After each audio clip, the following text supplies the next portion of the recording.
Hello guys, welcome to the channel. ఈ వీడియోలో episode 26 అంటే 2 అక్టోబర్ ఎపిసోడ్ గురించి డిస్కస్ చేయబోతున్నాం. ఓపెన్ చేయగానే సంజన ఆమె సిక్స్త్ సెన్స్ గురించి ఆడియన్స్కి చెప్తుంది అన్నట్టు. నా సిక్స్త్ సెన్స్ చాలా స్ట్రాంగ్ అన్నట్టు చెప్తుంది అన్నట్టు. సిక్స్త్ సెన్స్ అనేది అట్లా స్ట్రాంగ్గా ఏడిస్తే ఆడియన్స్కి ఇన్ని ఏడుపులు ఉండయి ఆ దొంగతనాలతో. ఎప్పుడో ఆపేసేదాన్ని దొంగతనాలు, ఆడియన్స్కి నచ్చకపోవచ్చని ప్రిడిక్ట్ చేసి అని అనిపించింది నాకైతే. ఇక తర్వాత ఇమాన్యువల్ది ఏదో కామెడీ నడిచింది. తర్వాత హంగ్రీ హిప్పో టాస్క్ అని పెట్టిండు ఒకటి. బయట ఒక హిపోపటమస్ బొమ్మ పెట్టిండు, చిన్న ఉంది అది. చూస్తే ఫస్ట్ పంది అనుకుంటారు దాన్ని. అది అరుచుడు కూడా కామెడీగా అట్లనే అరుస్తూ ఉంటుంది, ఆకలి అయినప్పుడు పందిలా అరుస్తూ ఉంటుంది అన్నట్టు. అంటే కామెడీగా చెప్తున్నా. హిపోపటమస్ అరిచేది ఎవడిన్నాడు, అది ఎందుకు అరుస్తూ ఉంటే పంది అరిచినట్టే అనిపించింది నాకు. ఆ సౌండ్ అట్లా పెట్టిండ్రు బిగ్ బాస్ వాళ్ళు. మేబీ హిపోపటమస్ కూడా అట్లనే అరుస్తుందేమో, మనకేం తెలుసు అది ఎవడిన్నాడు. అది ఎక్కడనో జూలో కనబడుతుంది, లేకపోతే నేషనల్ జియోగ్రఫిక్ ఛానల్లో, డిస్కవరీ ఛానల్లో చూడాలి దాన్ని. ఇక బేసిక్గా టాస్క్ ఏంటంటే ఆ హిప్పోకి ఆకలి వేస్తున్నప్పుడల్లా అరుస్తూ ఉంటుంది అన్నట్టు. అదే బజర్ అనుకోండి. అట్లా బజర్ మోగినప్పుడు దానికి ఫీడ్ చేయాలన్నట్టు, దాని ఆకలి తీరడానికి ఫీడ్ చేయాలన్నట్టు. అట్లా ప్రతిసారి అట్లా ఆకలి వేసినప్పుడు ఒక్కొక్క బాల్ పాస్ చేస్తూ ఉంటారు బిగ్ బాస్ టీమ్. అట్లా పాస్ చేసిన బాల్ని తీసుకుపోయి ఫైట్ చేసుకుంటా ఏ టీం అయితే దాని నోట్లో ఆహారం ప్లేస్ చేస్తుందో, అంటే ఆ బాల్ని వేస్తుందో, వాళ్ళు విన్నర్స్ అన్నట్టు ఆ పర్టికులర్ రౌండ్లో. అయితే దీంట్లో ఏంటంటే బాల్ని పాస్ చేయంగా విసిరేసుకోకూడదు అన్నట్టు.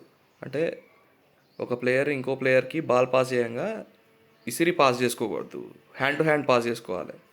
అంటే బేసిక్గా ball hand to hand pass కావాలి, గాల్లో ఉండొద్దు అన్నట్టు. అట్లా గాల్లో పాస్ చేసుకోవద్దు. అండ్ ఆకలి వేసినప్పుడల్లా ఒక్క బాల్ మాత్రమే దొరుకుతుంది, దాన్ని తీసుకుపోయి ఫీడ్ చేయాలి. యాజ్ యూజువల్ తెలుసు కదా, 4 టీమ్స్ ఉండే కదా. దాంట్లో గ్రీన్ టీం ఎట్లాగూ పార్టిసిపేషన్కి అర్హులు కాదు కాబట్టి, ఎందుకంటే కిక్అవుట్ చేసిండు కదా Kalyan, kick out play card use చేసి. So green team out of the game. Only yellow, blue and red teams ఉన్నాయి. సో దీంట్లో ఏంటంటే గేమ్లో నాకు ఒకటి అనిపించింది. తనుజ పోయి రెడ్ టీంని అడుగుతూ ఉంటుంది అన్నట్టు. తనుజ బ్లూ టీం కదా, పోయి తనుజ రీతు ఇద్దరు ఉంటారు, పోయి రెడ్ టీంని ఫేవర్ అడుగుతారు అన్నట్టు. కలిసి ఆడదాం అన్నట్టు, అంటే మాకు ఫేవర్ చేయండి అన్నట్టు. బేసికల్గా వాళ్ళ ఇంటెన్షన్ ఏంటంటే మాకు ఫేవర్ చేయండి అని పోయి అడుగుతారు అన్నట్టు. అయితే వాళ్ళు అంటారు, అరే మాకు కూడా కావాలని ఉంటుంది కదా, కంటెండర్ కావాలని ఉంటుంది కదా, నేను కాలేదు కదా అని ఇమాన్యువల్ అంటాడు.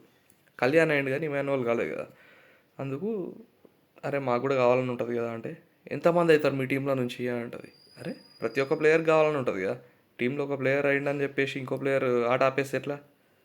సంజనాలా తనుజ అట్లా అడుగుతుంది, ఫేవర్స్ అడుగుతుంది, వాళ్ళు అవతల వాళ్ళు రెస్పాండ్ కాకపోతే ఫీల్ అవుతుంది. ఇక ఇమాన్యువల్ ఖచ్చితంగా నో అని చెప్తాడు, వెళ్ళిపోతారు. గేమ్ ఆడుతూ ఉంటారు. టోటల్గా 5 రౌండ్స్ ఏమో జరుగుతాయి. యాక్చువల్గా బిగ్ బాస్ ఏం చెప్తాడంటే రౌండ్స్ కౌంట్ చెప్పాడు, ఎన్ని రౌండ్స్ ఉన్నాయని చెప్పాడు. వివిధ రౌండ్లలో జరుగుతుంది ఈ గేమ్ అని చెప్తాడు అన్నట్టు, అంతే. సో వాళ్ళకి నో ఐడియా ఎన్ని రౌండ్స్ ఉండబోతున్నాయి అనేది, నో ఐడియా. మొత్తం ఎన్ని జరుగుతాయి అంటే 5 రౌండ్స్ జరుగుతాయి. దాంట్లో blue team 2 times, red team 3 times వేస్తుంది అన్నట్టు బాల్. ఎల్లో టీం అసలు వేయలేకపోతారు. ఓవరాల్గానైతే గట్టి ఆడినరు, ఘోరంగా ఆడినరు, ఒక్కోళ్ళ మీద ఒక్కళ్ళు పడుకుంటా. అసలు అక్కడ ప్రతి ఒక్కళ్ళు సూపర్ ఆడినరు, ఎక్సెప్ట్ సంజన. ఫ్లోరా సేఫ్గా ఆడింది, వీళ్ళు తప్ప మిగతా వాళ్ళందరూ గట్టి ఆడినరు. యాజ్ యూజువల్గా కళ్యాణ్, ఇమాన్యువల్ సూపర్ ఆడినరు. కాకపోతే ఏంటంటే వీళ్ళ గేమ్లో ఒకటి మైనస్ ఏంటంటే, అంటే అది వాళ్ళ మీద లేదు కానీ, వాళ్ళకి స్ట్రాంగ్ కంటెండర్స్ ఉంటే వాళ్ళకి అపోజిట్గా అప్పుడు చూడ్డానికి కూడా మంచిగా అనిపిస్తుంది. అరే సూపర్ ఆడినరు అని, ఇప్పటికి కూడా సూపర్ ఆడినరు అని అంటాం, కానీ అప్పుడు ఇంకా నెక్స్ట్ లెవెల్ ఉంటుంది. అరే ఆపోజిట్ కూడా మంచి కంటెండర్స్ ఉన్నారు, వీళ్ళకి ధీటుగా ఆడేటోళ్ళు ఉన్నారు, అయినా అని ఇట్లా గెలిచిండ్రు రాబోయే అన్నట్టు చెప్పుకోవడానికి మంచిగా అనిపిస్తుంది. కానీ ఇప్పుడు అట్లా లేరు. అవతల అందరూ వీళ్ళకంటే చాలా వీక్ కంటెస్టెంట్స్ చెప్పుకోవాలంటే ఫిజికల్లీ. సో ఏంటంటే అంత ఇంపాక్ట్ అనిపిస్తలేదు. అరే గెలిచింది ఎవరి మీద, వాళ్ళతో పోలిస్తే వీక్ వాళ్ళ మీద కదా, వీక్ కంటెండర్స్ మీద కదా అన్నట్టు ఒకటి డిసప్పాయింట్మెంట్ వచ్చినది. ఇప్పుడు ఫర్ ఎగ్జాంపుల్ చెప్తా. రాము రాథోడ్ అండ్ సంజనాకి మధ్యలో ఒక టాస్క్ జరుగుతుంది. దీని తర్వాత ఈ బాల్ ఉంది కదా ఛాలెంజ్, హంగ్రీ హిప్పో. దాని తర్వాత వేరే టాస్క్ ఉంటుంది. దాంట్లో రాము అండ్ సంజన ఇద్దరు పార్టిసిపేట్ చేస్తారు అన్నట్టు. అంటే కంటెండర్స్ కోసం ఫైట్ చేస్తారు అన్నట్టు అక్కడ కంటెండర్షిప్ కోసం. దాంట్లో రాము రాథోడ్ ఈజీగా గెలుస్తాడు సంజన మీద. అప్పుడు మనకేమనిపిస్తుంది, అరే సంజనాకి ఫిట్నెస్ లేదు, ఏజ్ ఎక్కువ, మళ్ళీ పర్సనాలిటీ కూడా చూసుకోవాలి ఇద్దరిలల్లా. చూసుకుంటే రాము రాథోడ్కి అడ్వాంటేజెస్ ఉన్నాయి, సో గెలిచేస్తాడు ఏమన్నా దాంట్లో, ఆబ్వియస్ కదా అన్నట్టు అనిపిస్తుంది మనకి. అట్లానే ఇక్కడ కూడా జరిగింది అన్నట్టు. కళ్యాణ్ ఇమాన్యుల్ స్ట్రాంగ్, అక్కడ మిగతా వాళ్ళు ఏమంటున్నారు, రాము రాథోడ్ అండ్ సుమన్ శెట్టి, వీళ్ళిద్దరు ఫిజికల్ స్ట్రెంగ్త్ పరంగానైతే వీకే కదా. మళ్ళీ సుమన్ శెట్టి డైలీ స్మోకరు, పోనీ ఎక్సర్సైజ్ వర్కౌట్స్ అట్లా చేస్తాడా అంటే చేయడు, ఫిట్నెస్ ఆల్మోస్ట్ ఉంటుంది. మళ్ళీ స్మోకింగ్ చేస్తాడు కాబట్టి దమ్ వస్తూ ఉంటుంది, దమ్ ఆపుకోలేడు ఆయన ఎక్కువసేపు. ఇక మిగతా వాళ్ళందరూ గర్ల్స్, సో వాళ్ళకి ఎడ్జ్ ఉంటుంది కదా ఈజీగా గెలవనికి. అందుకు వాళ్ళు గెలిచినా అని అంత ఇంపాక్ట్ అనిపించలేదు నాకు. అరే అదే అవతల కూడా సూపర్ కంటెండర్స్ ఉంటే, టఫ్ ఇచ్చే కంటెండర్స్ ఉంటే, ఇప్పుడు డెమాన్ పవన్ ఉన్నాడు, బర్నీ, ఇట్లాంటి వాళ్ళు ఆడితేనేమో, హరీష్ ఆడిండు కొంతవరకు, కళ్యాణ్ ఆపగలిగిండు, హరీష్ కూడా బెస్ట్ ఇచ్చిండు. కాకపోతే ఆయన ఇక ఇంజ్యూర్డ్ అని చెప్పేసి పక్కకు కూర్చున్నాడు, ఆయన రీప్లేస్ చేసుకున్నాడు, ఆయన పొజిషన్ శ్రీజాకి ఇచ్చేసిండు. ఇక తర్వాత శ్రీజ వచ్చి ఆడుతుంది. అయినా అని శ్రీజ ఇప్పుడు ఇంకా ఎడ్జ్ దొరికినట్టే కదా వీళ్ళకి. హరీష్ టఫ్ కంటెండర్ పోయి శ్రీజ కూడా టఫ్ ఇస్తుంది, కాకపోతే ఎంత టఫ్ ఇచ్చినా అని ఫిజికల్గా ఆమె వీకే కదా, ఆమె కష్టపడి ఆడుతుంది. కానీ అవతలోనికి అది సింపుల్ అనిపిస్తుంది కదా. ఆమె హరీష్తోని కంపేర్ చేస్తే శ్రీజాని పక్క గంటేసుడు ఎంతసేపు అవుతుంది, సింపుల్ కదా. సో అట్లా మళ్ళీ ఇంకా కొద్ది ఎడ్జ్ దొరికింది వాళ్ళకి అనిపించింది.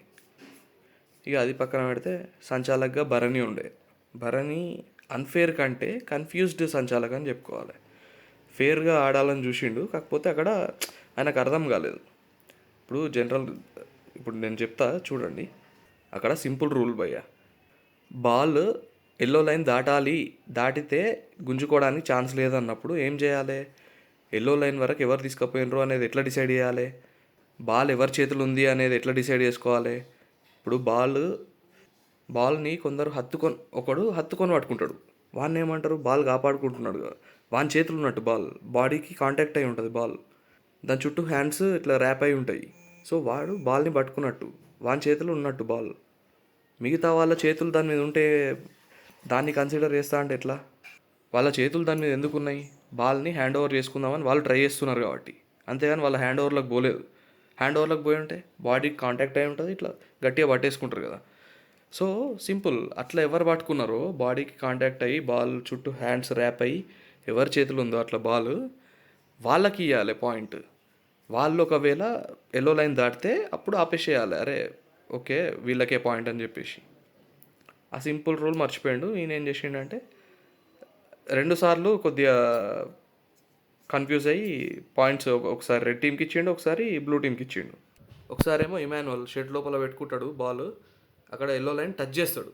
యాక్చువల్గా ఏంది కాన్సెప్ట్, బాల్ లోపలికి పోవాలి ఎల్లో లైన్ లోపలికి, వాళ్ళ చేతిలో కాల్లో కాదు. వాళ్ళు బాల్ని పట్టుకొని చేతిలో కాల్లో ఎల్లో లైన్ దాటుడు కాదు. సో అక్కడ ఇమాన్యుల్ ఎల్లో లైన్ టచ్ చేయగానే పాయింట్ ఇచ్చేస్తాడు, అరే టచ్ చేసేసిండు అయిపోయిందిగా అని చెప్పేస్తాడు. ఇమాన్యుల్ పోయి బాల్ హిప్పో నోట్లో వేసేస్తాడు. అట్లానే సెకండ్ టైం కూడా శ్రీజ బాల్ని ఇట్లా పట్టుకొని కాలు వెనకాల ఎల్లో లైన్ టచ్ చేస్తుంది, సో శ్రీజాకి పాయింట్ ఇచ్చేస్తాడు. అక్కడ కన్ఫ్యూజ్ అయ్యండి. అట్లా బాల్ కంప్లీట్గా హ్యాండ్స్ ఎవరి ర్యాప్ చేసి ఉన్నాయి, బాడీకి ఎవరికి టచ్ అయి ఉన్నది, కంప్లీట్గా ఇట్లా హత్తుకొని పట్టుకున్నట్టు ఎవరు పోయినరు బాల్ని తీసుకొని అనేది చూడాలి ఖచ్చితంగా. అక్కడ అట్లా చూసి ఇచ్చి ఉంటే అయిపోయేది సింపుల్. అక్కడ కన్ఫ్యూజ్ అయ్యి బాల్ టు బాడీ రేషియో అంటాడు, బాడీ టు బాల్ రేషియో అంటాడు, ఇంత పర్సెంటేజ్ అంత పర్సెంటేజ్ అంతా సోది. కాకపోతే ఫెయిర్గా చేయాలని చూసిండు ఆయన, అన్ఫేర్గా ఇద్దామని చెప్పేసి చూడలేదు. ఇక బిగ్ బాస్ ఒక డెసిషన్ మంచిగా తీసుకున్నాడు మధ్యలో, అదే ఇమాన్యుల్ షెడ్ లోపల బాల్ పెట్టుకొని పోయిండు కదా. ఇక అట్లా పోతే కష్టం, ఎందుకంటే ఇప్పుడు ఇమాన్యుల్ కాబట్టి ఆయన మీద అందరూ పడి గుంజుకోవాలని చూస్తారు. అదే లేడీ ఎట్లా పెట్టుకొని ఉంటే ఒకవేళ అది పెద్ద డిసడ్వాంటేజ్ అవుతుంది కదా బాయ్స్కి. కళ్యాణ్ టీంలో ఇమాన్యుల్ టీంలో మెయిన్గా ఆడే ప్లేయర్స్ ఇద్దరు బాయ్సేనే, వాళ్ళకి ఎంత డిసడ్వాంటేజ్ అవుతుండే ఒకవేళ అవతల మొత్తం ఎక్కువ మంది లేడీ ప్లేయర్సే ఉన్నారు ఈ బ్లూ టీంలో మెయిన్గా. ఇప్పుడు రీతు అట్లా పెట్టుకొని ఒకవేళ రీతు పరిగెడితే ఎట్లుంటుంది లోపల దాచుకొని, ఎవరన్నా బాయ్ ఇప్పుడు కళ్యాణ్ కానీ ఇమాన్యుల్ కానీ గుంజుకోగలుగుతాడా, డిసడ్వాంటేజ్ అయిపోతుంది కదా అక్కడ. సో మంచి డెసిషన్ అది. లోపల పెట్టుకొని తీసుకోపోవద్దు, చేతులనే పట్టుకోవాలన్నట్టు చెప్పిండు. బర్న్ ఇది ఇంకోటి ఏంటంటే మంచిగా అంటే ఎవరికి దెబ్బలు తాకద్దు అనే ఉద్దేశంతో మధ్యలో పాజ్లు పెట్టిండు అన్నట్టు గేమ్లో. పాజ్ చెప్పుకుంటా ఎవరు ఇబ్బంది పడ్డట్టు అనిపించినా అని పాజ్ చెప్పేసి మళ్ళీ గేమ్ని కంటిన్యూ చేయాలని చూసిండు వాళ్ళు రెడీ అన్నప్పుడు. అదొకటి బాగానే చేసిండు. ఇక్కడ నాకేమనిపించింది అంటే అసలు గేమ్ ఎట్లా ఆడాల్సింది అంటే బాల్ని ఎవరు పట్టుకున్నారో వాళ్ళని ఆ ఎల్లో లైన్ వైపు కానీ ఆ హిప్పో వైపు కానీ పోనీయకుండా ఆపాలి ఫస్ట్. గుంజుకునుడు తర్వాత వీళ్ళు ఏంటంటే గుంజుకునుడు మీద కాన్సన్ట్రేషన్ ఎక్కువ పెట్టేసి వాళ్ళు దాని వైపు ఇట్లా పోతున్నా అని వాళ్ళని ఆపలేకపోయినారు. అదే మెయిన్ టార్గెట్ వాళ్ళని ఆపేయడానికి మీద పెట్టి గుంజుకునుడు లీస్ట్ టార్గెట్గా పెట్టుకోవాలని నాకు అనిపించింది. ఎందుకంటే డ్రైన్ అయిపోతారు కదా వాళ్ళు, తెగ ట్రై చేస్తూ ఉంటారు పోవడానికి, వీళ్ళు ఆపేసిండ్రు అనుకో డ్రైన్ అయిపోతూ ఉంటారు. సో అట్లా ఎనర్జీ డ్రైన్ అయిన కొద్దీ గుంజుకునే ఛాన్స్ నీకు ఎక్కువ ఉంటుంది, నీకు ఎడ్జ్ వస్తుంది అక్కడ. అట్లా నాకు అనిపించింది. మీకేమనిపిస్తుందో కామెంట్ చేయండి ఈ స్ట్రాటజీ గురించి. ఇదంతా నడుస్తూ ఉండి వాళ్ళు అంత కష్టపడి ఫిజికల్ టాస్క్ ఆడుతూ ఉంటే మధ్యలో సంజన టీం కోసం కాకుండా ఫస్ట్ ఏమంటుంది, అరే మనం ఒక్క బాలన్ని వేయకపోతే మనకి పరువు పోతుంది, బయట నెగిటివ్ అయిపోతుంది, ఆడియన్స్ దృష్టిలో వీక్ అయిపోతాం అన్నట్టు మాట్లాడుతుంది. మళ్ళీ ఏమంటుంది, అరే మనం మైండ్ గేమ్ ఆడదాం, ఇక్కడ రెడ్ టీమ్కి సపోర్ట్ చేద్దాం, మనం ఎట్లాగో గెలవలేము ఇక, సో రెడ్ టీమ్కి సపోర్ట్ చేసి ఇమాన్యువల్కి సపోర్ట్ చేద్దాం అన్నట్టు బేసిక్గా చెప్తా అన్నట్టు. వాళ్ళ టీం మెంబర్స్ ఎంత చెప్పినా అయినది, అరే ఏమవుతుంది మనం ఓడిపోతే ఏమవుతుంది, గట్టిగా ఆడి ఓడిపోదాం కదా అన్నట్టు చెప్తూ ఉంటారు వాళ్ళు. ఇప్పుడు ఎట్లుంటుంది టాస్క్ని మధ్యలోనే గివప్ ఇచ్చేస్తే ఆడియన్స్ దృష్టిలో వీక్ అయిపోతారు కదా ఎట్లా. అదే కనీసం స్ట్రాంగ్ ఆడితే అరే మంచి పేరు అని వస్తుంది కదా ఆడియన్స్, అరే గట్టిగా ఆడినరు వీళ్ళు, టీం ఒకవేళ వీక్ అయినా కానీ అంత పోటీ ఇచ్చిండ్రు గట్టిగా అవతల వాళ్ళకి అనే ఒక పాయింట్ పోతుంది అన్నట్టు రాముది ఇంకా సుమన్ది పాయింట్. సంజన ఏంటంటే అరే ఎట్లాగో గెలవాం కదా వాళ్ళని గెలిపిద్దాం అన్నట్టు. వాళ్ళని ఏంది నువ్వు గెలిపించేది రెడ్ టీంని, వాళ్ళు ఆల్రెడీ స్ట్రాంగ్గానే ఉన్నారు, ఇద్దరు అబ్బాయిలు ఫుల్ స్ట్రెంగ్త్తో ఉన్నారు, అసలు పట్టుకుంటే వదులుతాను లేరు అట్లా ఉన్నారు వాళ్ళు. వాళ్ళని పోయి నువ్వేంది గెలిపించేది, నువ్వు ఆడతాను లేవు టాస్క్ చక్కగా, ఈమె పోయి ఆడ గెలిపిస్తుందట. క్రెడిట్ కావాలి ఈమెకి, అట్లా ఆమెకు సపోర్ట్ చేసి వాళ్ళకి సపోర్ట్ చేసినా అని క్రెడిట్ కావాలి వీళ్ళకి, సపోర్ట్ చేసి గెలిపించిన అంట తర్వాత అట్లా చెప్పుకోవడానికి అనిపించింది నాకు. ఇక్కడ మళ్ళీ సంజన అది నాకు ఈ ఫస్ట్ ఏమో అరే మనం ఆడియన్స్లో వీక్ అయిపోతాం ఆడకపోతే అన్నట్టు చెప్పింది, తర్వాతనేమో ఇక ఎట్లాగో మనం గెలవం కదా వాళ్ళని సపోర్ట్ చేద్దామని. గెలవమని ఎట్లా డిసైడ్ అయింది నాకు అర్థం కాలేదు. ఎందుకంటే ఎన్ని రౌండ్సో చెప్పలేదు అసలు బిగ్ బాస్ ఎన్ని రౌండ్సో చెప్పలేదు. ఎట్లాగో గెలవమని ఎందుకు ఫీల్ అంటే పెట్టచ్చు 10 రౌండ్లు పెట్టచ్చు, అప్పటి వరకు 3-4 రౌండ్లు అయి ఉంటాయి. 3-4 రౌండ్లో వేరే వాళ్ళు గెలిచిండ్రు, వరుసగా 6 రౌండ్లు మీరు గెలిచినట్టే కదా, చెప్పలేం కదా బిగ్ బాస్ ఎన్ని రౌండ్లు పెడతాడు. ఇది ఊరికే చెప్తున్నా, అంటే 10 రౌండ్లు అంటే 10 రౌండ్లు పెట్టకపోవచ్చు కానీ యూ నెవర్ నో అంటారు కదా, అట్లా చెప్తున్నా. అన్ని పాసిబిలిటీస్ అనుకోవాలి మనం, అయితేనే మంచిగా ఉంటుంది గేమ్. ఇప్పుడు మధ్యలో గివప్ ఇచ్చేయడానికి ఇన్ని పాసిబిలిటీస్ ఉన్నాయని వెతుకుతున్నావు కదా, అదే గెలవడానికి ఇన్ని పాసిబిలిటీస్ ఉన్నాయని అనుకుంటే అక్కడ నీకు విన్నర్ లక్షణాలుగా నడతాయి ఆడియన్స్కి. అట్లా అనిపించింది నాకు. మళ్ళీ ఈమె డైలాగ్స్ అంటే స్టార్టింగ్ ఒకటి చెప్తుంది, తర్వాత ఒకటి చెప్తుంది కదా. నాకు ఏ డైలాగ్ గుర్తుకొచ్చింది అంటే రవితేజ ఒకటి డైలాగ్ ఉంటుంది కదా, పబ్బులో మందు డ్యాన్సులు సిగరెట్ల పొగ, అదే గుడికి వెళ్తే ప్రశాంతత, గుడి గంటలు అగరొత్తులు వాసన, పబ్బుకే పోదామంటాడు లాస్ట్కి. అది గుర్తుకొచ్చింది, అట్లా చేస్తుంది ఈమె. నిజంగా టీంకి ఉన్న పెద్ద లయబిలిటీ అంటే సంజన. అది పర్సనాలిటీ పరంగా కాదు, ఫిట్నెస్ పరంగా కాదు, మెంటాలిటీ పరంగా. ఎప్పుడు ఫ్లిప్ అయ్యి ఎటు పోతుందో ఆమె మనస్తత్వం ఎవరికి తెలియదు. ఇక హరీష్ సుమన్ శెట్టికి స్ట్రాటజీ చెప్తాడు, మీకు బాల్ వచ్చినప్పుడు దాచిపెట్టుకోండి, కొంతసేపు దాచిపెట్టుకొని తర్వాత మెల్లగా తీసుకొచ్చి దాంట్లో వేసేయండి అన్నట్టు చెప్తాడు. ఓకే అంటే అంత పెద్ద స్ట్రాటజీ ఏం కాదు కానీ ట్రై చేస్తే తప్పేముంది అన్నట్టు అనిపించింది. ఇక సుమన్ శెట్టి, తనుజ, డెమాన్ పవన్ బాత్రూంలో సంజన గురించి మాట్లాడుకుంటారు కదా, అది హైలైట్ అనిపించింది అసలు. అంటే సుమన్ చెప్పేది అయితే హైలైట్ అనిపించింది నాకు. అక్కడ ఒక కుక్కల్లా గర్చుడు అనే రిఫరెన్స్ ఒక్కటి తప్పితే మిగతాది బాగా చెప్పిండు. నన్ను పెద్దన్నయ్య పెద్దన్నయ్య అని కూడా పిలుచుకుంటా నన్ను కిందికి నొక్కేస్తుంది మొత్తం అని సూపర్ అనిపిస్తుంది. కరెక్ట్ చెప్పిండు. ఆమె పైకి క్యూట్ జెస్టర్స్ చేసుకుంటా మొత్తం అవతలను తొక్కాలని చూస్తుంది. చేసే పనులు మాత్రం మొత్తం తొక్కాలనే అట్లనే ఉంటాయి. ఇక ఆ టాస్క్లో రెడ్ టీం విన్ అయింది కదా, హంగ్రీ హిప్పో టాస్క్లో. సో రెడ్ టీంకి ఒక పవర్ ఇచ్చారు అన్నట్టు. మిగతా టీమ్స్లోకి వెళ్ళి కెప్టెన్సీ కంటెండర్ పోటీకి ఎవరు అర్హులో మీరే డిసైడ్ చేయాలని చెప్పేసి ఒక పవర్ ఇచ్చిండు. సో వాళ్ళు డిసైడ్ చేస్తారు. 3 టీమ్స్ లాగా పెట్టమన్నాడు. 3 టీమ్స్ని పెడతారు. ఫస్ట్ టీం వచ్చేసి Ritu flora, second team Ramu Sanjana, third team Tanuja Suman. అంటే ఇవి టీమ్స్ కాదు యాక్చువల్గా. ఇప్పుడు ఫస్ట్ టీం ఉన్నది కదా రీతు ఫ్లోరా, వీళ్ళు ఏం చేస్తారు, వీళ్ళే ఫైట్ చేస్తారు అన్నట్టు. వీళ్ళు అపోజిషన్ అన్నట్టు వీళ్ళు యాక్చువల్గా, టీమ్స్ కాదు.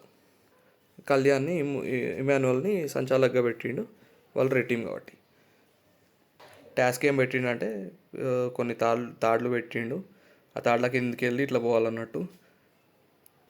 పోయిన తర్వాత కొన్ని టైర్స్ ఉన్నాయి, ఆ టైర్స్ మధ్యలోకి వెళ్ళి అడుగులు వేసుకుంటూ పోయి వాటిని దాటేసి తర్వాత ఇట్లా వుడెన్ ప్లాంక్స్ అన్నాడు. యాక్చువల్గా వుడెన్ ప్లాంక్స్ కాదు, మనం టెంట్లోకి వేస్తాం కదా కట్టెలు, ఆ కట్టెలు పెట్టిండు. ఇట్లా నిచ్చెనలాగా పెట్టిండు అనుకోండి. మధ్యలో గ్యాప్ ఉంటుంది కదా, ఒక కట్టెకి ఇంకో కట్టెకి మధ్యలో గ్యాప్ ఉంటుంది కదా, ఆ గ్యాప్లో కాళ్ళు వేసుకుంటూ పోవాలన్నట్టు. పోయి లాస్ట్కి ఒక బోన్ పెట్టిండు. ఆ బోన్ని ఎవరు లిఫ్ట్ చేస్తారో వాళ్ళే గెలిచినట్టు ఆ పర్టికులర్ రౌండ్లో. టోటల్ 3 రౌండ్స్ అన్నట్టు. 3 టీమ్స్గా పెట్టిండు కదా, టోటల్ 3 రౌండ్స్. అందులో first team Ritu Flora fight చేస్తారు, second team Ramu Sanjana fight చేస్తారు, థర్డ్ తనుజ సుమన్ ఫైట్ చేస్తారు అన్నట్టు. 3 రౌండ్స్ ఇట్లా.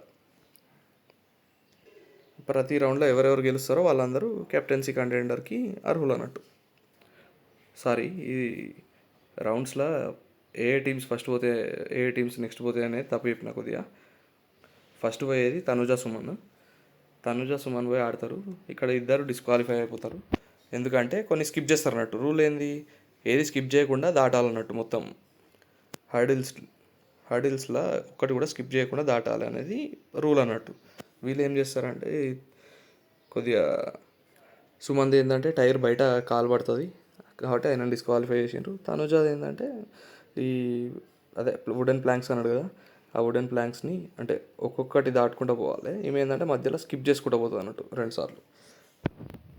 ఫస్ట్ దాంట్లో వేసి డైరెక్ట్ థర్డ్ దాంట్లో వేసుకుంటూ అట్లా మధ్యలో 2 స్కిప్ చేస్తుంది అన్నట్టు. సో ఆమెను డిస్క్వాలిఫై చేసారు. ఇక ఘోరంగా ఏడుస్తుంది, చాలా ఫీల్ అయిపోతుంది తనుజ. ఇక్కడ తనుజ గురించి మాట్లాడుకోవాలంటే వీళ్ళది ఒక ఆనవాయితీ నడుస్తుంది ఎప్పటి నుంచో.